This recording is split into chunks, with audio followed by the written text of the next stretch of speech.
मंडळ व अंशदानास विरोध दर्शवण्यासाठी शिरोळ तालुक्यातील पतसंस्था बंद ठेवून तालुका निबंधकास निवेदन।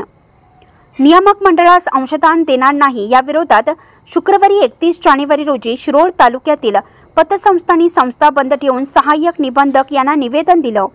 प्रतिवर्षी नियामक मंडळास संस्थेच्या 31 मार्च ताळेबंद एकूण ठेवीच्या 0.10% प्रमाणे अंशदान देण्याचा आहे व यास पतसंस्थांनी वेळोवेळी विरोध केला असताना पुन्हा नववर्षाच्या सुरुवातीलाच अंशदान जमा करण्याबाबत सहकार खात्याने परिपत्रक काढलं आहे।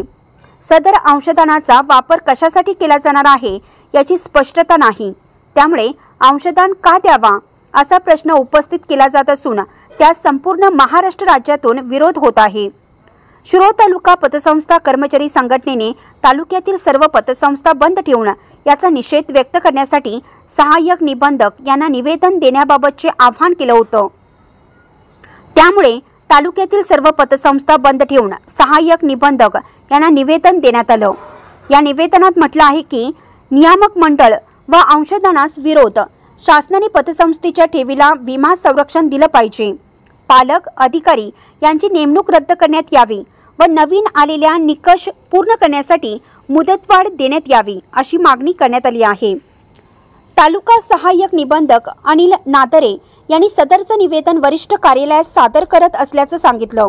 यावेळी कार्यालयाचे संतोष कांबळे, संघटनेचे अध्यक्ष रमेश कुमार मिठारे, उपाध्यक्ष संजय कुंभोजे, सेक्रेटरी बाबासो पाटील, खजिनदार संजय पाटील, तेजपाल मुतकान्ना, सुभाष शिरगावे, शशिकांत कोडणीकर, राजेंद्र खोकाटे, राहुल पाटील, शशिकांत कांबळे, संजय पोद्दार, भारती मोरे, कांचन लाड, शोभा परीट यांच्यासह तालुक्यातील पतसंस्था संचालक मंडळ व सेवक वर्ग उपस्थित होता।